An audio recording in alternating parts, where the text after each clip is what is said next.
All right, buckle up, everybody, because today we're diving into some pretty wild stuff.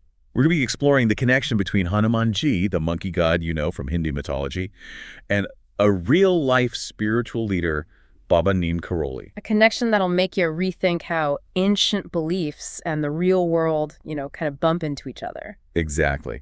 Our source material for this deep dive is a YouTube video all about Baba Neem Karoli. And what's really caught our attention is how it suggests Baba Neem Karoli might actually be connected to Hanumanji, like as an eighth Chiranjeevi. Now, most people know Hanumanji as one of the 7 immortals in Hindu mythology, these crazy, powerful beings called Chiranjeevis, but an eighth, and someone who, lived in the 20th century, that's pretty out there, right? No kidding. So for those of us who aren't familiar, who was Baba Neem Karoli? Well, he was a spiritual leader in India. And he was known for having these cities. They're basically supernatural powers or abilities. Like what kind of powers? Was he flying around or something? Not flying exactly, but people say he could be in 2 places at once, by location. Some even claimed he could read your mind. He was seen by a lot of people as a miracle worker. Whoa, that's pretty impressive. Yeah. But how does Hanumanji, this mythical figure, fit into all of this? That's where things get really interesting. The video says that Baba Neem Karoli's cities might actually be connected to Hanumanji. It's like this lineage of power, spiritual inheritance through time. So we're talking about a link between an immortal being from ancient mythology and a real person. I mean, that's mind-blowing. It's straight out of comic books. Yeah, it's a pretty wild idea for sure. But to understand how that could even be possible, we got to talk about Kundalini. Okay, let's break that down. I've heard the term, but honestly, I'm a little fuzzy on the details. Think of it as this powerful energy that's just chilling at the base of your spine, often pictured as a coiled-up snake waiting to be awakened. And when it does awaken, that's when you get, heightened spiritual awareness, maybe even those extraordinary abilities. Wait, so that little tuft of hair some people keep on the back of their heads, that's connected to Kundalini. How does that even work? That tuft, yeah, it's thought to act as, an antenna for Kundalini energy. It's a really cool concept, connecting a simple physical thing to this deep spiritual belief. Makes you wonder what other hidden meanings are out there in everyday things, huh? So if it's awakened Kundalini that gives those cities, does that mean everyone can develop these abilities? That's the question, isn't it? Makes you think about what humans could really be capable of if we tapped into that power. Yeah, but let's be real. Not everyone's, bilocating or reading minds. So how does Kundalini actually work in everyday life? Well, the video explains that Kundalini awakening, it's not just on or off. It's got levels, like a dimmer switch. Okay, walk me through that. What happens at those different levels? At the lower levels, awakened Kundalini might show up in ways you wouldn't think were supernatural. You know that guy who cuts you off in traffic and starts yelling? Maybe that's base level Kundalini energy expressing itself. So road rage is a spiritual awakening. That's a new one. Not exactly. It's more about recognizing that Kundalini can show up in all sorts of ways, from everyday stuff to the really extraordinary. As you go up those levels, though, you start seeing more focus on things like security, providing for family, those immediate needs. Right, so the energy is directed towards practical, everyday stuff. But what happens at the higher levels? Now, that's where it gets really interesting. People might start to be able to, influence others with their words and actions. Think of those super charismatic leaders who inspire entire movements, even without any, obvious superpowers. Like a politician with crazy good persuasion skills, but it's Kundalini powering them. Yeah, exactly. That charisma, that inspiring power, it could be a sign of awakened Kundalini. And then at the very highest levels, that's when you see those deep spiritual insights, tapping into universal knowledge, maybe even the cities we talked about earlier. And that's where Baba Neem Karoli fits in, right? Right. The video suggests he might have achieved a super high level of Kundalini awakening. That's what could explain his abilities. So he's like the ultimate Kundalini master. Okay, I need a minute to process all this. We're talking about energy that can cause road rage, fuel ambition, and maybe even grant superpowers. That's heavy stuff. It is. It makes you wonder what we humans are truly capable of. Okay, let's switch gears for a sec. The video also mentioned a young girl who claimed to remember a past life. What was that all about? Ah, yes. That ties into reincarnation, a big belief in Hinduism. The video tells the story of Shanti Devi, this young girl in India. She claimed to remember a past life in crazy detail. Okay, I'm all ears. What did she remember? It wasn't just vague feelings or anything. Shanti Devi remembered specific things, like her past life, husband's name, her children's names, even the village she lived in. And get this, she had never been to that village in her current life. So how'd they know if she was telling the truth? Well, her parents were intrigued, so they decided to take her to that village. What happened next is pretty amazing. She led them straight to her past life, home, and family, recognizing them like no time had passed. Like, she walked into a village she'd never been to and picked out her past life family. And they recognized her too. That's what the video says. And her story was so compelling, so well documented, that even Mahatma Gandhi set up a committee to investigate it. Wow. Okay. So we've got Kundalini energy, potential superpowers, and now reincarnation memories. It's a lot to take in. Is there anything else in the video that ties all this together? There is. It talks about a connection between Kundalini and the ability to hold on to past life memories. Remember how we discussed breaking the skull after death? Yeah. That was supposed to stop the soul from carrying memories into the next life, like a spiritual reset. So are people with stronger Kundalini awakening more likely to remember their past lives? That's one way to look at it. Their Kundalini energy might be so strong that it bypasses that reset, Right. letting those past life memories come through. Wow. Okay. We've covered a lot of ground here, but how does all this relate back to the listener? Why should they care about Kundalini and Baba Neem Karoli? It's a great question. What's fascinating is that it challenges us to rethink what's even possible. Maybe, just maybe, there's more to our existence than we realize right now. It's like a glimpse behind the curtain of reality, hinting at all these hidden potentials and unseen forces. Exactly. And we're really just scratching the surface here. So get ready, deep divers. There's much more to uncover. Okay, we're back and ready to get even deeper into this Baba Neem Karoli mystery. Last time, we were talking about Kundalini energy, reincarnation memories, all this stuff about unlocking human potential. It's pretty mind-blowing. Yeah, it really is. And the more we learn about Baba Neem Karoli, the more interesting it gets. You mentioned that the video talked about how he interacted with people who, came to him for guidance. What was that like? Well, imagine going to someone for advice, and they can understand your thoughts and needs without you saying a word. Like they're on a whole other level, spiritually. That sounds kind of intimidating, but also fascinating. Did people approach him like a, traditional guru, Yeah. bowing, asking for blessings? Some did, yeah.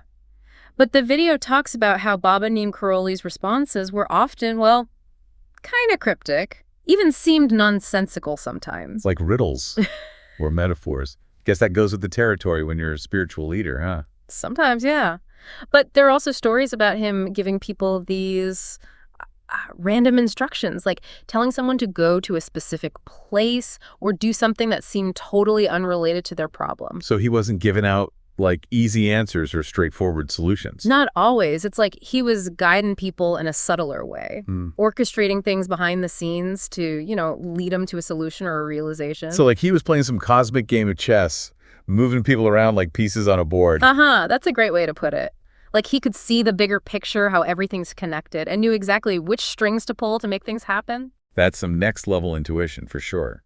I bet the people who followed his instructions, even if they weren't at the time, must have some wild experiences. Oh yeah, absolutely. Those seemingly random actions often led to unexpected solutions. Sometimes it was almost like a miracle. Like he was bypassing logic and reason, tapping into this deeper wisdom. Exactly. It makes you wonder if there's more to reality than we see. Like there are forces at work that we don't even realize, shaping things in ways we can't understand. It's like that saying, man plans, God laughs. Maybe Baba Neem Karoli was tuned into that cosmic frequency, aware of the grand design in a way most of us aren't. It's a fascinating idea. Makes you think about free will, destiny, the whole nature of reality. Okay, need to catch my breath for a second. This is a lot. But before we go too far down that rabbit hole, the video mentioned something about Baba Neem Karoli that I found really interesting. It was about his diet, or actually his lack of one. Oh yeah, that's another thing that sparked a lot of discussion. The video says that people who knew him claim he rarely, if ever, ate solid food. Wait, seriously? He lived on air and sunshine. Not quite. It says he would have a little milk or juice sometimes, but for the most part, his sustenance seemed to come from somewhere else, not physical food. Okay, that's wild. Is there any explanation for how that's even possible? I mean, our bodies need food, right? Of course. But remember, we've been talking about Kundalini energy and its potential for, extraordinary abilities.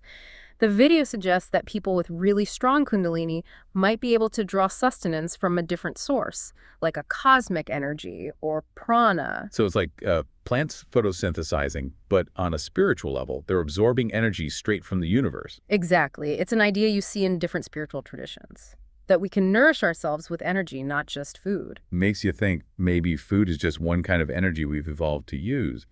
But there might be these other subtler ways to get nourishment that we haven't figured out yet. It's a really thought-provoking idea, and it kind of points to that possibility that we have these hidden capacities within us, things we haven't even begun to explore. Like we're all driving around in first gear, totally unaware that our cars have 5 more gears to go. Great analogy. It really highlights that sense of untapped potential that this whole Kundalini and Baba Neem Karoli thing brings up. So if we're all stuck in first gear, how do we shift into those higher gears? How do we access this Kundalini energy and, reach our full potential? That's the million-dollar question. The video doesn't give a step-by-step guide or anything, but it hints at some possibilities. Things like certain spiritual practices, meditation, even physical postures might help awaken Kundalini. It's not going to happen overnight, huh? It takes effort, dedication. Seems that way. And the video stresses that you gotta approach this carefully, with respect. Kundalini awakening's a powerful thing. Best to do it with the right guidance and understanding. Yeah, not something to mess around with. But it's also pretty exciting to think that we might have these hidden depths inside us, this untapped power just waiting to be unleashed. It is. And it reminds us that there's so much we still don't know about ourselves, about the universe, about what reality even is. This whole conversation has been a whirlwind of mind-bending stuff and mysteries. I'm starting to think we need a part 3 to unpack all of this. Wouldn't be surprised. There's so much more to explore, so many threads to unravel. But for now, let's give our listeners a minute to digest everything. We'll be back soon to keep diving into this world of Baba Neem Karoli and the mysteries of Kundalini. All right, welcome back, deep divers. It's wild how one YouTube video about Baba Neem Karoli led us to all this. Kundalini energy, superpowers, reincarnation memories, the whole shebang. It really shows how connected those ideas are in Hindu traditions. And honestly, it's pretty exciting to, think about these things and how they might change our view of what's possible. Speaking of changing our view before the break, you mentioned the video talked about Kundalini awakening and, physical signs of it. Right. This is where it gets super interesting. The video says that when Kundalini energy gets to a certain level, it can actually leave a physical mark on your body, especially on the top of your head. Hold on, a visible mark, like a bump or something. Yeah, exactly. Often it's connected to that little tuft of hair some people have on the back of their head, almost like the energy's so intense, it leaves an imprint. It's like the body's a map, and those marks are clues to someone's spiritual journey. That's pretty incredible. It is fascinating, right? The video mentions other possible physical signs of advanced Kundalini too, though it doesn't go into a ton of detail. So it's like a secret code written on the body itself. Yeah. Showing how the physical and spiritual are connected. But what about people who don't have those marks? Does that mean their Kundalini's dormant? That's a good question. It's important to remember these are just beliefs and interpretations passed down over time. The video doesn't say they're absolute truths. So it's not like a checklist, like you need a certain number of bumps on your head to be, spiritually advanced. Right. It's more about understanding what they symbolize, recognizing that everyone's spiritual path is different. It's all about the journey, the exploration, keeping that curiosity alive. Exactly. And that brings us to one last piece of wisdom from the video. It really emphasizes not dismissing things just because we don't get them, or because they challenge how we see the world right now. So keep an open mind, embrace the mystery. Be willing to consider possibilities beyond what we currently understand. Exactly. Come at these concepts with curiosity and humility, knowing there's still so much we don't know. I love that. It reminds us that the universe is huge, full of wonders that we might never fully grasp. But that doesn't mean we shouldn't keep exploring, keep asking questions, keep expanding our understanding of what's even possible. Well said. This deep dive into Baba Neem Karoli, Hanumanji, and Kundalini has been truly eye-opening. It's challenged our ideas and opened up so many possibilities. And we hope it's done the same for you listening. If you're feeling inspired to learn more, check out the resources in the show notes. Dive into those stories of Shanti Devi and others who say they remember past lives. Research Kundalini energy and all the spiritual practices that go with it. The journey of discovery never really ends, so keep questioning, keep learning, Keep an open mind to all those infinite possibilities within us and in the universe. And who knows, maybe one day we'll unlock those hidden powers within ourselves. Discover that we're all capable of amazing things. Until next time, deep divers, keep seeking, keep exploring, and keep that wonder alive.